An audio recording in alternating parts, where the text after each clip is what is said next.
Now, tonight's event was organised by Breffni Integrated, and we were joined now by the three stars of Breffni Integrated, Terry Hyland, Elaine McGrath and Louise Brogan. You're all very welcome. Thanks very much. Well, actually, Louise is from Donegal, but she's used to these award ceremonies. Been doing it for years up in Donegal, so we use a lot of her templates. So myself and Elaine are with Cavan at the moment, but we're glad to get it this far. Yeah, with Cavan at the moment, is there something about an announcement to make? You know. No announcements or anything like that. There was a lot of pressure and a lot of organising.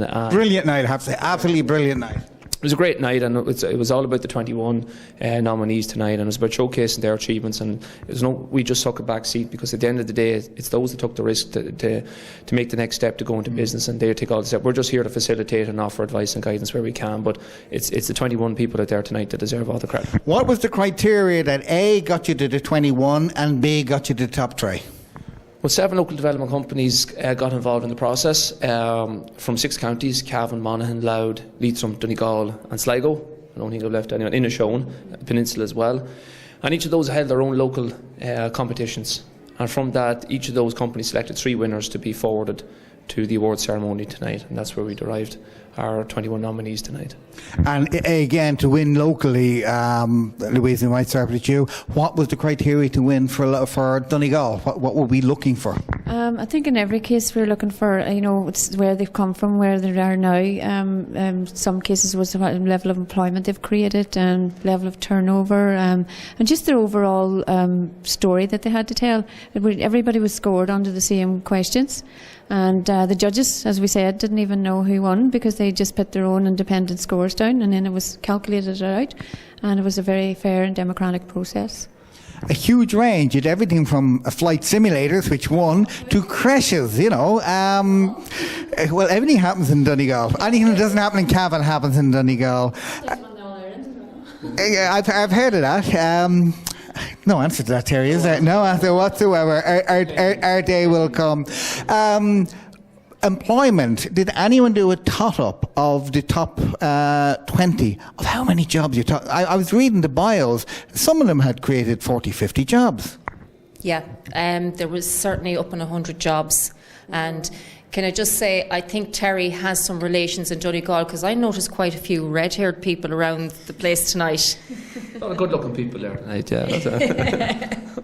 But yeah, as Elaine said, it was probably in excess. There could have been maybe 200 jobs created out of the 21 businesses there tonight. And again, each local development company would help set up, create, establish maybe 150 to 200 businesses a year in their respective areas. So you're talking about thousands and thousands of businesses in the northwest alone through local development companies, and it's about recognising the work that goes on in that area, because unfortunately it doesn't get recognised on a national stage, particularly at a central government level, and it's about trying to publicise what we do now to try and ensure our survival in the future. Now, people come to the development agents with ideas. How advanced does the idea have to be before you get some assistance? It doesn't have to be advanced at all. You see a really, really broad range. Sometimes people come in and they've a sort of an idea, and they could go out the door with another idea. And I always say to businesses, there is no such thing as a bad idea. Look at Ballygowan Water. Who thought 20, 25 years ago that we'd be all paying for water? A man ahead of his time. I don't know where he is now. Jeff, was it Jeff Mays? Anyway. Do you do a lot of hand-holding with the business? You shook your head most vigorously, so you must have an idea on that. You like to hold hands. Well, we're really all about the person. We happen to be able to help people that have been unemployed into business, but that's creating enterprises in our remit. It's about developing the unemployed person, and enterprise is just one way that we can help them. So we're very, very focused on the person, and we take everyone as an individual and work with them, and we take them at their pace. Some of them are ready to go right away, and then other ones it might take 6 months, but they are free to come under us all the time, whenever they need to meet with us as they develop their business. Terry, we chatted before about this when you're in on one of our programs.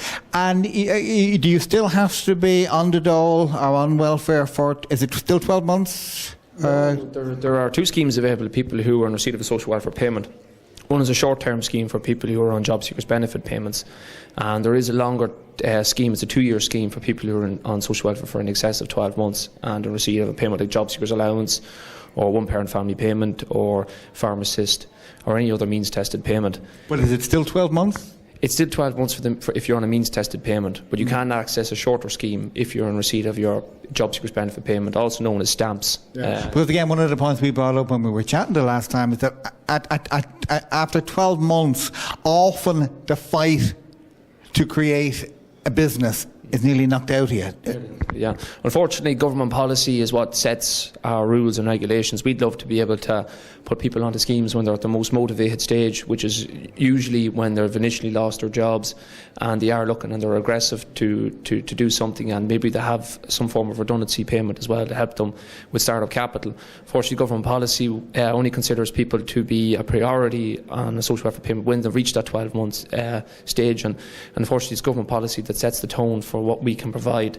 But we do have flexibility, and we do work with people, and we don't turn anybody away. Even if you're not in receipt of a social welfare payment, you'll get something from a local development company, whether it's a piece of advice and guidance, maybe access to a training course, or even just a referral to another person. But it's always about having somebody there, face-to-face contact, and giving people an outlet to tell people what they need, what their wants, or what their fears are. And it's about an enterprise officer being there to help them allay all those fears. Well, you can all go in and have a big feed, a couple of drinks, because you should be very proud of the event he's put on tonight. Thanks very much, all of you. Thank you very much.